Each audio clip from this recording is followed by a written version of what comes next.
كيكة الشوكولاتة النهاردة معانا. وطبعا كيكة الشوكولاتة من أحب الكيكات لقلوبنا جميعا إلى جانب كيكة البرتقال طبعا. النهاردة بقى كيكة الشوكولاتة بنحبها والكبار والصغيرين. هنحط النهاردة معاها شوكولاتة خام، قطع كده مكعبين حلوين، على معلقتين كاكاو اسباني خام غير محلى، وكوباية سكر، 3 معالق نشا. ممكن تحطي 4 على لتر اللبن، بس انا حاطه 3 عشان عايزه الصوص يكون مش تقيل. ممكن تستغني عن الشوكولاته القطع خالص، وكفايه عليك الكاكاو اللي احنا حطيناه هيدي طعم الشوكولاته ما شاء الله. ممكن زي في الاخر بعد هنقلب كويس وهنرفعه على نار هاديه لحد ما يستوي معانا ويتماسك. ممكن نحط له معلقتين زيت، وممكن ما نحطش عادي، انا ما حطيتش، ما بتفرقش بصراحه. هنقعد نقلبه كده مع بعض حبة على بال النشا ما يدوب، علشان خاطر ما يكلكعش مننا على النار هو والكاكاو. واول ما هيدوب معانا النشا والكاكاو هنحطه على النار على طول. طبعا انا بستخدمها شوكولاته سما، وممكن تستخدمي شوكولاته، اي شوكولاته خام من عند الحلواني. هنعمل بقى الكيكه مع بعض. معانا 5 بيضات عليهم رشه فانيليا. طب عايزه تستخدمي اقل من كده 3 بيضات مثلا استخدمي. هنا انا عامله 5 عشان عامله صينيه كبيره. طبعا الكاكاو بهدل لي الدنيا خالص.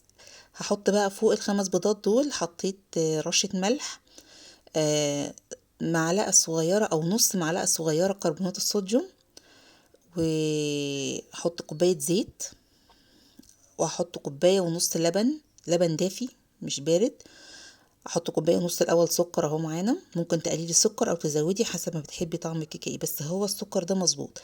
هنا معلقه خل كبيره او معلقتين خل كبار اللي عليهم ده كاكاو يا جماعه، نتركوا الكاكاو بهدل الدنيا معايا. هنحط بقى كوبايه ونص اللبن بتوعنا.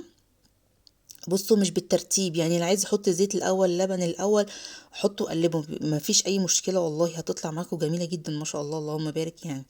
بعد ما حطيت بقى المكونات السايله بتاعتي كلها، هبتدي انخل الدقيق واحطه. انا استخدمت هنا حوالي نص كيلو دقيق، واحط عليه معلقتين كبار نشا، على معلقتين كبار كاكاو اسباني خام غير محلى، وهقلب كله في بعضه. هو انا حطيت البيكنج باودر في الاول، وانا المفروض كنت احطه بعد كده مع مع المواد الجافه، بس على فكره ما فرقش حاجه خالص، يعني انا حطيته وعملت والدنيا تمام، مفيش حاجه حصلت يعني الحمد لله. الكيكه طلعت جميله. بضربهم بقى بالمضرب الكهربائي، هيعوزوا سن دقيق تاني وهحطها وهقلب برضو. ما عادش دقيق خلاص، يعني انتي الدقيق بيختلف من نوع لآخر. فاحنا هنا حسيت ان القوام خفيف، جبت شويه دقيق وحطيتهم تاني وابتديت اضرب تاني بالمضرب. مفيش مضرب كهربائي، ممكن نضرب المكونات السايله كلها في الخلاط ونصبها في البوله او في اي حاجه عندنا اللي هنضرب فيها، ونحط عليها الدقيق وبالمضرب اليدوي نعملها، او بالسباتشولا بمعلقه، يعني اي حاجه تخلطيها بيها، مش شرط مضرب كهربائي على فكره.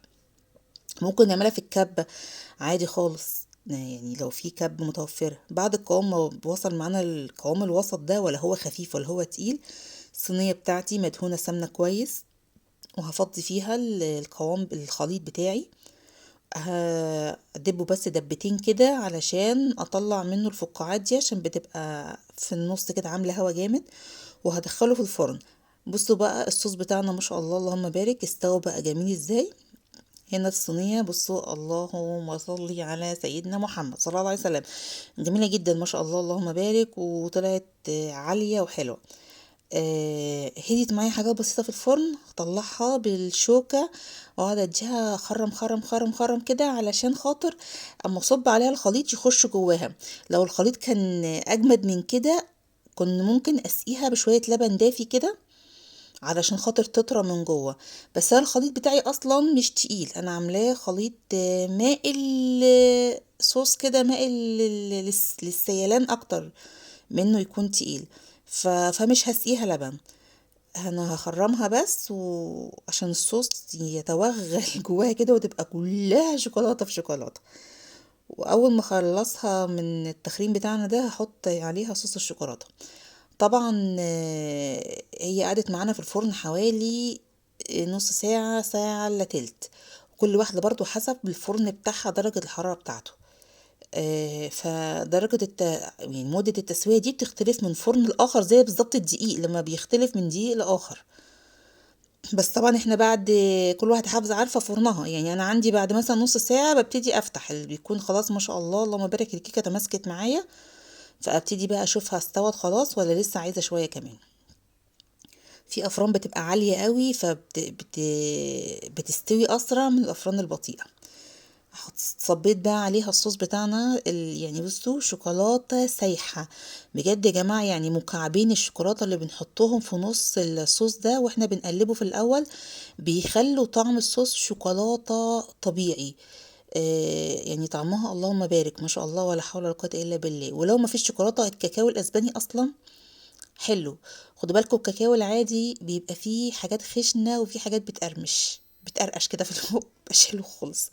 فيعني الفرق ده من ده مش كبير قوي. خلينا نجيب الحاجة على قد ما هنعمل، بس تكون الحاجة طعمها مظبوط في بقنا وبق ولادنا. هنا انا هحط المفروض بقى هزينها بشوية شوكولاتة من على الوش بقى، بشر شوكولاتة وشوية بسكوت وشوية شوكولات شيبس كده. انا هنا ابتديت احط البشر لقيت البشر بيسيح لان الدنيا كانت لسه دافية معايا، فهوقف بشر شوكولاتة وهحط الكيكة في التلاجة لغاية لما تجمد. وبعد ما تجمد يعني مش تجمد تسقع كده بس عشان اعرف احط عليها الحاجة ما تسيحش جواها، اطلعها بقى احط عليها شوية كوكيز كده اكسرهم عليها وشوية شوكولات شيبس على بشر شوكولاتة، وهقطعها بقى مكعبات كده جميلة.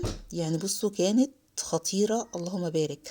مفيش شوكولات شيبس ما تحطيش، باكو بسكوت ساده غرشيه على وش، اقول لك مفيش بسكوت ما تحطيش اي حاجه اصلا، الصوص اللي فيها هي غرقانه كده في بعضها بالصوص. يعني مش عايزين نتقل على نفسنا ولا نعقد نفسنا، الموجود حطيه واللي مش موجود استغني عنه ولا تضايقي نفسك خالص. طبعا بقى شويه حبشتكنات كده عشان الولاد، يعني تبقى كيكه شوكولاته وشويه فاكهه جنبها.